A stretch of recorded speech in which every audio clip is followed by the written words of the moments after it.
Selling your business equipment or real estate could land you a surprise tax bill far bigger than you expected. Up to 37% of your profits could vanish if you don't know about Sections 1245 and 1250.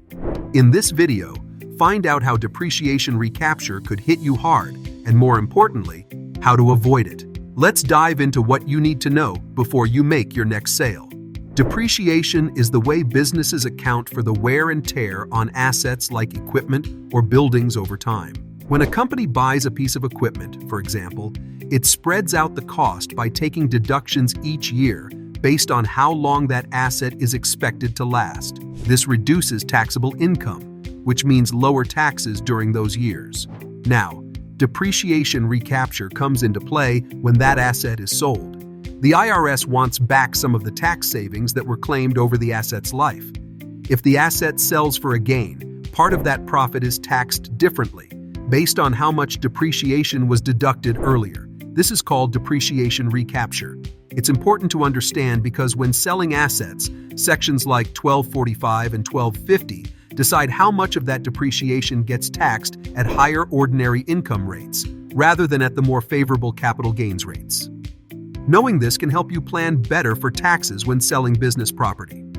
What does Section 1245 say about personal property depreciation recapture? Section 1245 deals with the sale of personal property, like business equipment or machinery, that has been depreciated over time. It applies to both tangible property, like computers or vehicles, and intangible property, such as patents. When these assets are sold, any gain from the sale triggers what's called depreciation recapture under Section 1245. Here's why it matters. During the time you owned the asset, you got to deduct depreciation at your ordinary income tax rate, which could be as high as 37%. But when you sell that asset, the gain could be taxed at the lower capital gains rate, which tops out at 20%. This difference creates a tax advantage, and Section 1245 was designed to level that out by taxing the gain related to depreciation at your higher ordinary income rate. For example, say you bought a machine for your business and over the years deducted $9,000 in depreciation. When you sell it, you have a $15,000 gain. Section 1245 says that the $9,000 in depreciation will be taxed at the higher ordinary income rate, while the remaining $6,000 is taxed at the capital gains rate.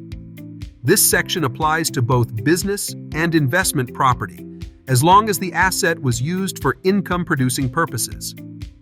Moving on to Section 1250, Real Property Depreciation Recapture. Section 1250 applies to real property, like buildings, and it handles depreciation recapture differently than Section 1245. While Section 1245 deals with personal property, Section 1250 focuses specifically on real estate, particularly property that has been depreciated over time.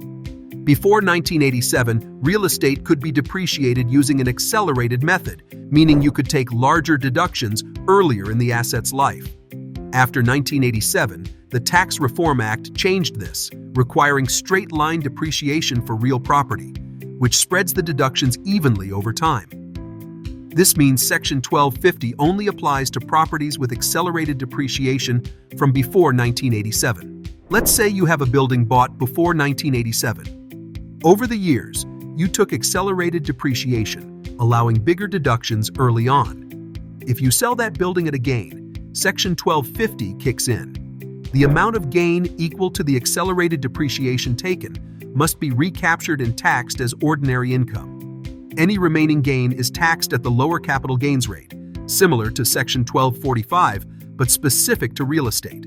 This rule prevents the mismatch between the large tax benefits you got early on and the lower tax rates you would get if the gain were taxed entirely as a capital gain.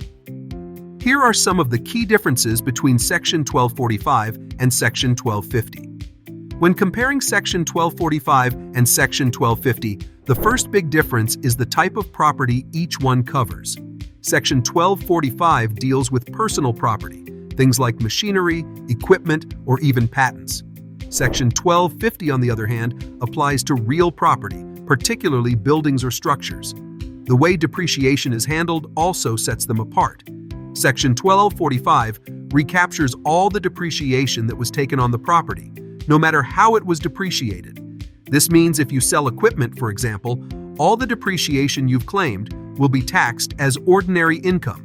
Section 1250, however, only focuses on accelerated depreciation taken before 1987. For real property depreciated after 1987, only the portion that exceeds straight-line depreciation is recaptured as ordinary income.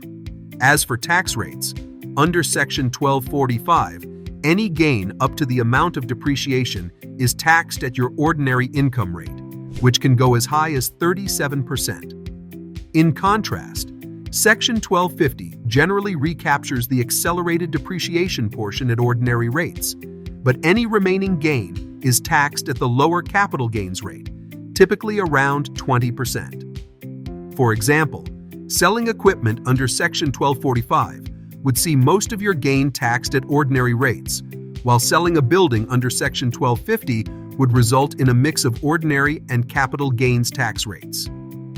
How Section 1231 interacts with Section 1245 and 1250.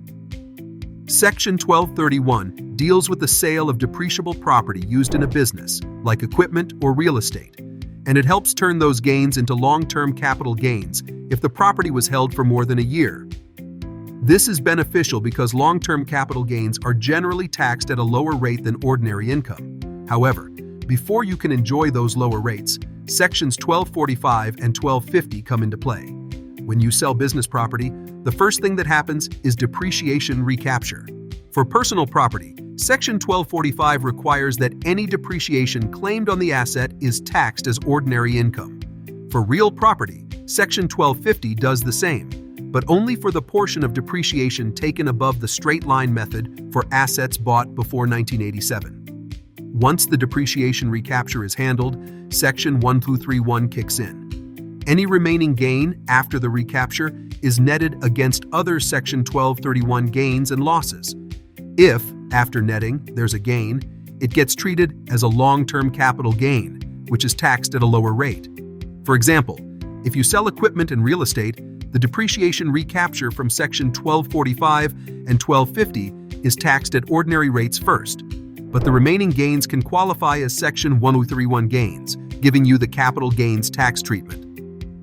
What are the tax rates for depreciation recapture? When it comes to depreciation recapture, tax rates can vary depending on whether you're dealing with personal property under Section 1245 or real property under Section 1250. For Section 1245, all depreciation that was deducted over the asset's life gets recaptured and taxed as ordinary income when the asset is sold. This means it's subject to your ordinary income tax rate, which can be as high as 37%. So, if you've claimed significant depreciation, you could be looking at a sizable tax hit at the higher rate. Under Section 1250, the rules are a bit different. If you're dealing with real property, like buildings, and it was depreciated using an accelerated method before 1987, that portion of the depreciation is also taxed as ordinary income. However, for properties depreciated after 1987 using the straight-line method, any gain from the depreciation is taxed at a special rate of 25%. Finally, any remaining gain beyond the depreciation recapture is taxed at long-term capital gains rates. For most people, this rate is capped at 20%, which is generally lower than the ordinary income rates. So, while depreciation recapture bumps up the tax rate on a portion of your gains, the rest of the gain still benefits from those lower capital gains rates. There are special rules and exceptions to keep in mind when dealing with depreciation recapture under Sections 1245 and 1250, especially in certain types of transactions. First, non-recognition transactions, like-kind exchanges, corporate formations, or involuntary conversions, typically allow you to defer any gain or loss. However, Section 1245 and Section 1250 don't override these rules. So, if you exchange or transfer property without recognizing a gain, depreciation recapture is also deferred. The depreciation recapture will only happen when the new property is eventually sold in a taxable transaction. In installment sales, however, Section 1245 plays a different role. Even if a sale qualifies for installment reporting, Section 1245 requires you to immediately recognize all the depreciation recapture, taxing it as ordinary income upfront. The rest of the gain can still be spread out over time under the installment rules. Lastly, there are some limits to consider. For both sections, recapture only applies to gains, not losses. If you sell an asset at a loss, there's no depreciation recapture, even if you've taken large depreciation deductions in the past. This makes it important to know your gain or loss before considering the impact of sections 1245 or 1250. Is there an impact on tax planning? Understanding sections 1245 and 1250 can play a huge role in strategic tax planning. When it comes to selling business or investment property, knowing how much depreciation will be recaptured and at what tax rate can help you decide the best time to sell. For example, if you're in a lower income tax bracket in a particular year, it might make sense to sell an asset and trigger depreciation recapture while your ordinary income tax rate is lower, minimizing the overall tax hit.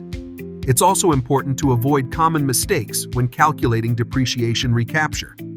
One pitfall is failing to recognize how much depreciation was actually deducted on the asset over its life. If this isn't tracked properly, you might underreport the recapture, leading to penalties and interest from the IRS. Taxpayers also often overlook the impact of Section 1245 in installment sales, forgetting that recapture is taxed upfront, not spread over time like the rest of the gain. When planning for future sales, make sure you consider depreciation recapture early. If you're planning to sell a property or equipment, understanding how much will be taxed at ordinary rates versus capital gains can help you decide whether to sell now or later, or even if a like-kind exchange might be a better option. Now, what's your biggest tax planning challenge when it comes to selling assets? Let us know in the comments. Don't forget to like, share, and subscribe to stay updated, and hit the notification bell so you never miss a video.